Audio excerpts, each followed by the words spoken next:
అనిపిస్తే మా జోళ్ళకి రాడు. మరి ఆయనకు సంతోషం అయితేనంటే వస్తాడు.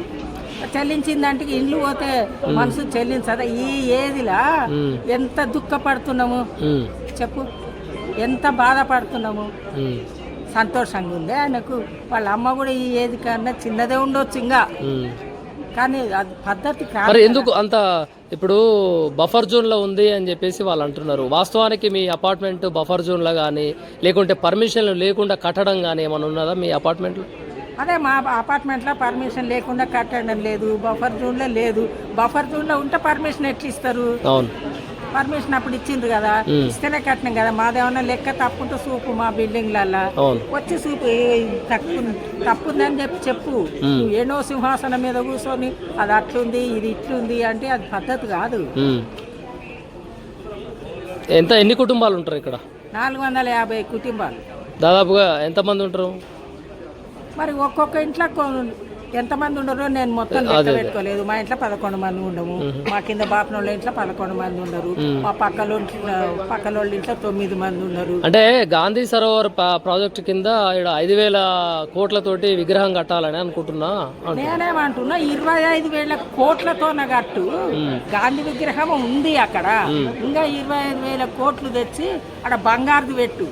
అందరు గాంధీ ఏంది సరోవరా, మానస సరోవరం కట్టు. గాంధీ సరోవర్ కాదు, మానస సరోవరం కట్టు. కానీ ఇక్కడ గాంధీ మహాత్ముడు ఉన్నాడు, ఇంకో గాంధీ మహాత్ముడితో అవసరం లేదు. నీకు అంత కోరిక ఉంది పెట్టాలంటే బంగారు పెట్టు. కానీ 350 ఫీట్లు పెడతా నేను 25 కోట్లతో 25,000 కోట్ల లక్షల కోట్ల 5,000 కోట్లు అంటున్నాడు. 5,000 కోట్ల 50,000 కోట్ల అనుకుంటున్నా. 50,000 కోట్లతో పెడతాడో బంగారుతో వస్తుంది కదా పెట్టు అని అంటున్నా. ఇప్పుడు మా సంసారాన్ని నాకు చెప్పాలన్నా, ఇప్పుడు మా ఇంట్లో ఒక్కరొక్కరు ఒక్కొక్క నమూనా కొనుక్కున్నారా. అప్పులు తెచ్చి కొనుక్కున్నారు, లోన్లు తీసి కొనుక్కున్నారు, ఉన్న బంగారు అమ్మి కొనుక్కున్నారు, ఎండి అమ్మి కొనుక్కున్నారు, తల్లె జంబులు అమ్మి కూడా కొనుక్కున్నారు. నేను పండుకోనికి జాగా ఉంటే చాలు, ఉపాసం ఉన్నా ఉత్తగా ఉన్నా మన ఇంట్లో మనం ఉంటే చాలు అని కొనుక్కో. అన్నీ ఇప్పుడు ఈ ప్రపంచానికి తెలియనికి చెప్పాలా సంసారం. ఈయన దగ్గర 2 సంవత్సరాల నుంచి మేము పోయినామా అడిగినామా? పోరాడాలి, ఎదిరించాలి. కానీ మరి ఎందుకు అంత 10 రూపాయలు అనే మాట నేను ఒకటేమాట వచ్చింది? మన ఇండ్లు పడగొడతావా అంటే ఇంకా ఇవి కష్టాలు ఎందుకు కొడతావు, ఖర్చు ఎందుకు పెడతావా? మరి నీళ్ళ విషయం కలిపితే అందరం పోతాం, హాయిగా రాజ్యమేలా అని చెప్పిన.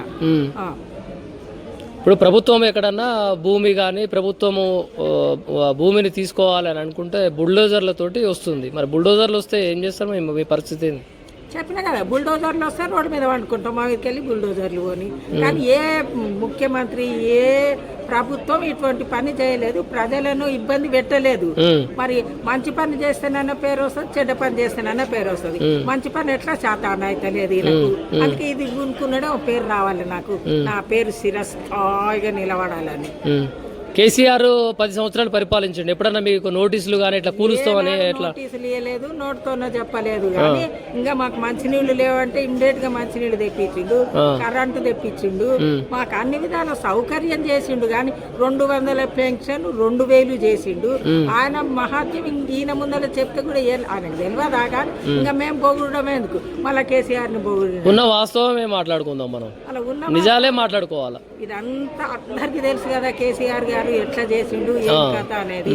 మరి ఈ జనాలు ఏం చేసిండ్రంటే పాలిచ్చే బర్రెను ఇచ్చి తన్నే దున్నపోతుని తెచ్చుకున్నట్లు ఈయన తెచ్చుకున్నట్లుంది జనాలు. ఇప్పుడు తెలంగాణ రాష్ట్రంలో కాంగ్రెస్ ప్రభుత్వం అధికారంలోకి వచ్చినాక ఎక్కడైనా కూడా పేదల ఇల్లులు కూల్చడం, తర్వాత భూ అక్రమాలు ఏదో అని కూలుస్తున్నారు. దీన్ని ఎలా చూడొచ్చమ్మా? సంతోషపడాలి అయ్యా. ఎందుకంటే చెట్ల మీదకి వెళ్ళి పక్షులను లేపినట్లు లేపుతున్నాడు కదా. చాలా బుద్ధిమంతుడు, చాలా మంచోడు, మంచి పరిపాలన చేస్తున్నాడు అని సంతోషపడాలి. మీకు ఎట్లా అనిపిస్తుంది? అంటే మాది మేము చెప్పకూడదు, మీరే చెప్పాలా? మీరు చెప్తే ఏమవుతుంది? ఉన్న వాస్తవం చెప్పడానికి ఏంది? మేము చెప్పుకున్నాం కదా ఇంత బుద్ధిమంతుడని. తేలుకు పెద్దరికం ఇస్తే తెల్లారు కొట్టినట్లుంది. ఈయన తెల్లాకనే అందరిని కొట్టుకుంటూ కూర్చున్నాడు. మరి ఏం చెప్పదలుచుకున్నావు సీఎం రేవంత్ రెడ్డికి సూటిగా? నువ్వు రాకు, నీ దగ్గర మేము రావని చెప్పదలుచుకున్నా అంతే.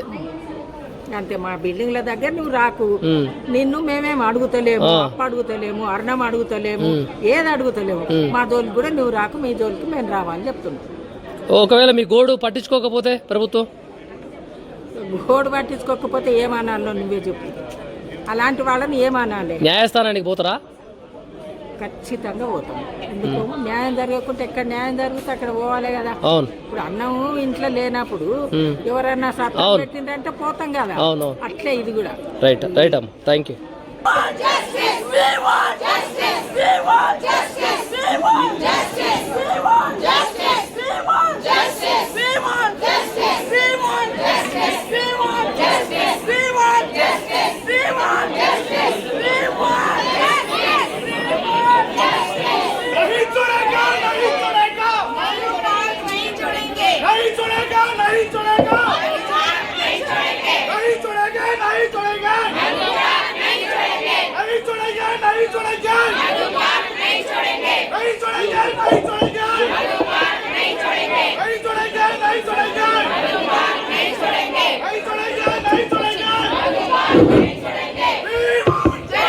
గౌరవనీయులు బీఆర్ఎస్ పార్టీ వర్కింగ్ ప్రెసిడెంట్ గారు కేటీఆర్ గారు వేదిక మీదకి రావాల్సిందిగా కోరుతా ఉన్నాను.